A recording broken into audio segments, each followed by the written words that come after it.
next young lady that's going to be recognized here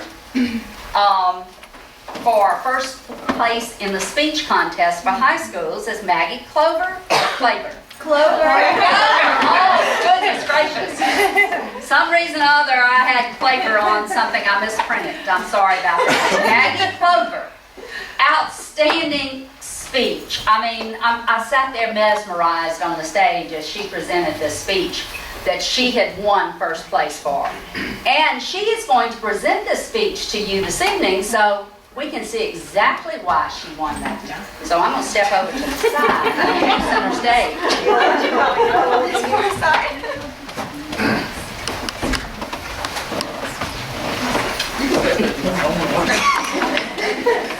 How you doing?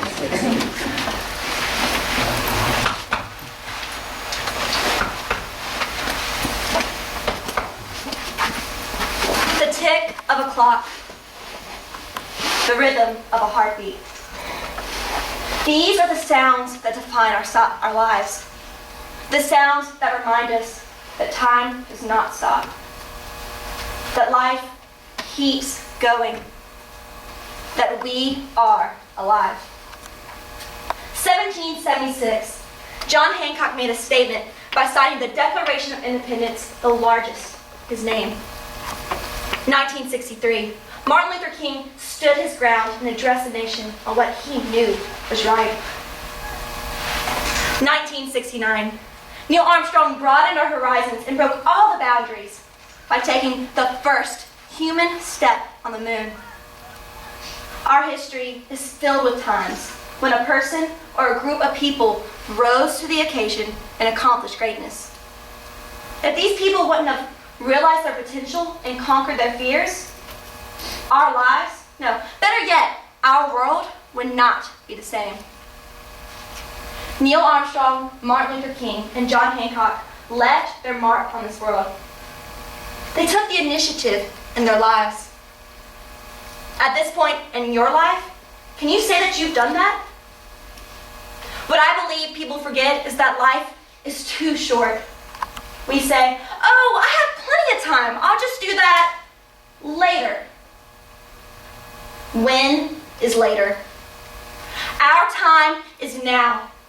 We can accomplish anything, but we'll accomplish nothing if we never try.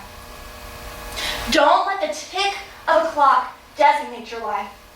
Rather, let it be a reminder to you that time does not stop, that each second we waste cannot be gotten back. 60 years from now, I don't want to look back on my life and say, I never made a difference in this world. I could have changed that person's life for the better. I never did. I never told the people in my lives, I love you when I had the chance. When I get to the end of my life, I don't want to have any regrets. I want to know that I lived my life to the fullest, every second of every day. Today is the day. Not tomorrow, not yesterday, but today. We may not be John Hancock or Neil Armstrong, but why should we be? Who we are is good enough, as long as we take the initiative in our own lives and try. They started off as normal, average people. But what separated them is they had a dream, a goal they were driven to meet. I challenge you to take a second to think. Think about something you've always wanted to do. Something you might want to change. Maybe even that childhood dream you had. What stopped you from reaching these goals? Was it never the right time? How badly do you want it? I challenge you not to live your lives by the what ifs or maybes. Take control of your life today. Tomorrow is not certain. I do not know the number of how many breaths I'll take, or when I walk out this door, if the memories I make today could be my last. What I do know is I am going to live my life, and I mean truly live it. I'm not going to worry about what people will think of me, the risks, or if I'll fail. Some say right before you die, your life flashes before your eyes. When I'm faced with these last few seconds, my memories will not be of lost hopes, broken promises, or regrets. Rather, I'll remember the times I was so happy I couldn't stand still. The times I laughed so hard I couldn't breathe. My family and friends who knew how I felt about them. I will remember living. My time is now. My heart beats, the clock ticks on, and I will not stop living until my heart stops beating. Thank you.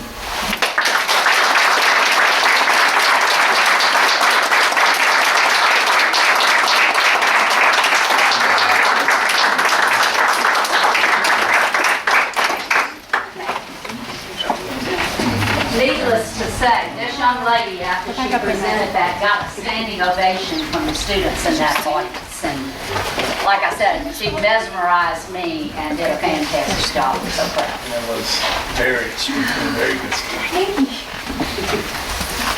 Okay, I'm doing a picture. All right. 1, 2, 3. Thank you. Thank you. Thank you.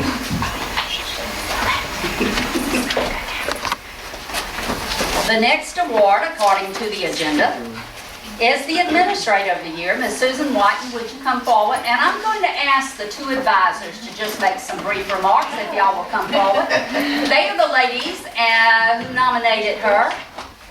And so we just want them to tell you. Yeah, the two most emotional people up here talking about somebody that means so much to us. As a student, Miss Whiten was my principal, and she supported me tremendously.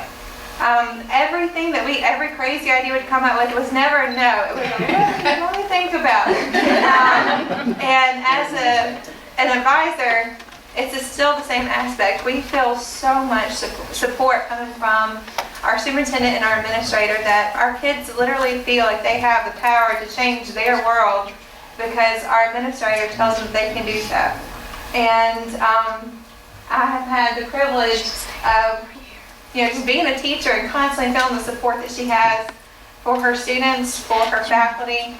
And I can honestly say from entire Long Beach High School, we will miss her tremendously. And this is a tremendous honor because there's a lot of deserving schools, there's a lot of deserving principals, but without a shadow of a doubt, ours is the most deserving one, and we all feel that way. We do. And Thank you. you have been an advisor to me, a mentor, my sanity, and I love you to death, and I really appreciate everything you've done for us.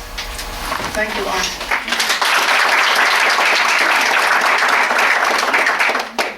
Well, when we received these awards, I did a little bit of research, and I saw that Mississippi has 513 high schools in it.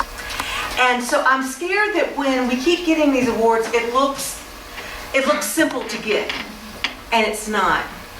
I heard a quotation once, and it stuck with me. It said, 100 years from now, it won't matter what kind of car I drove. It won't matter what my bank account held. It won't matter what kind of house I lived in. But just maybe, it will matter that I made a difference in the life of a child. What Lauren and I have been privileged to see behind the scenes are the times when Miss Whiten, and you guys don't know this, she sponsors students who have no money. She sponsors students sometimes who have no hope. And so what I hope that you take away from this is that we're not just losing a principal. We're not just losing a friend. We're losing one of the giants of education that we've ever known. So, did she deserve this award? Oh my gosh. She did not know that she was nominated. And so student council met and we showed her all the awards that they had won and she was so proud of them.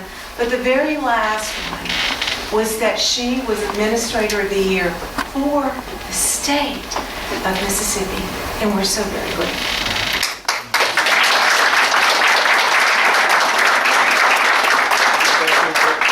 Y'all said, we could be so lucky to find another one like her to replace her, but I know that we I won't. don't think there's any more come out.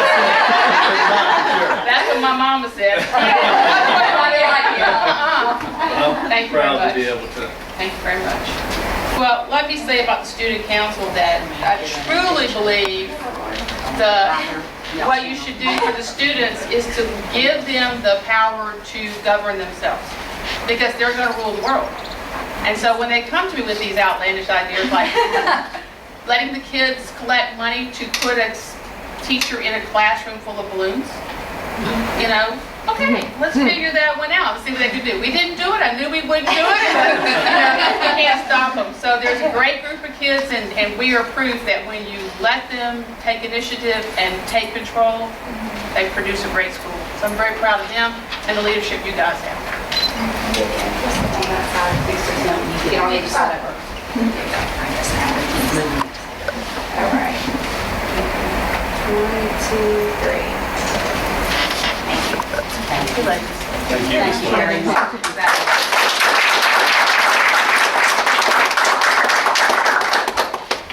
And the next young man applied for the scholarship, which is available to a senior member of our association throughout the state.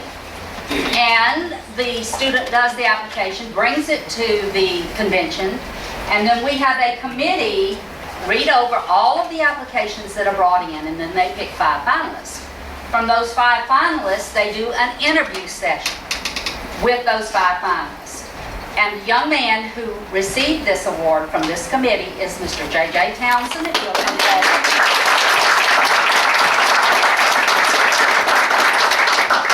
And I will tell you this about what the judges, I didn't read everything that the judges said, but when they wrote about JJ, there was a big W-O-W. Wow. I mean, that says it all. But he will, in fact, I've got it here. I went to the high school the other day, but he's an early release person, so he gets his scholarship here tonight. So we give a $500 scholarship made out to the student, and that is for them to use for whatever they need to prepare for going to college and all those little expenses that they have. And big expenses, I should say, to the parents that have to pay for it. And we're very proud of JJ. And JJ, would you like to say a few words?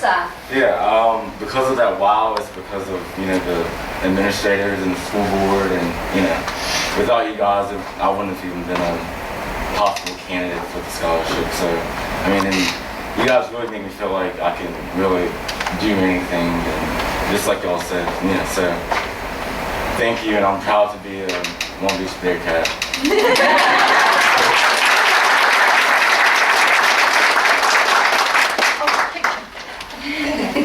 Alright, 1, 2, 3. Alright. Thank you. Thank you, JJ.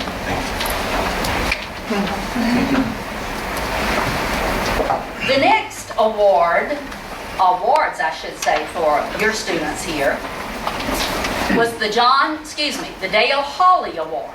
And that is named after one of the originators of the National Association of Student Councils many, many years ago. He saw a need for students being organized in a student government association. So it's called the Dale C. Hawley Award, and we are able from our association to recognize students who epitomize the outstanding student council members, and we're allowed to do that through our state organization. And I'd like for the 2 young people, J.J. Townsend again and Miss Katie McCummins, to come forward, because they were recognized at our conference, and I didn't get to Ms. White to ask her, but I'd like for them to receive that award at senior recognition at your program. I'm very proud of these 2 young people, and I've already told you about them, both of them. And I would like, anything else that you would like to add, Miss Katie? Well, let's see. How about you go first?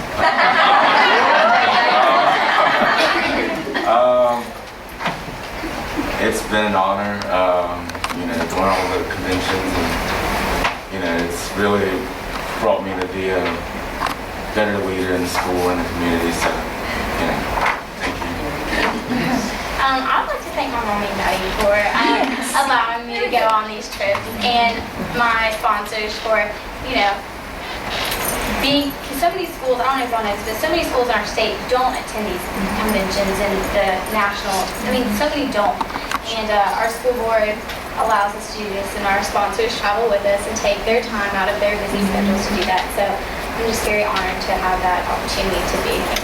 So, Very good. And they both, as they told you, both represented our state, your community, your school at national conventions with students from all over the United States.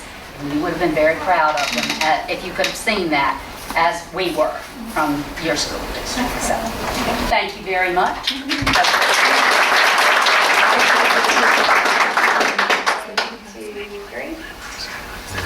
All right, thank you. I'm usually the one doing this. Congratulations. And I'm going to look at that.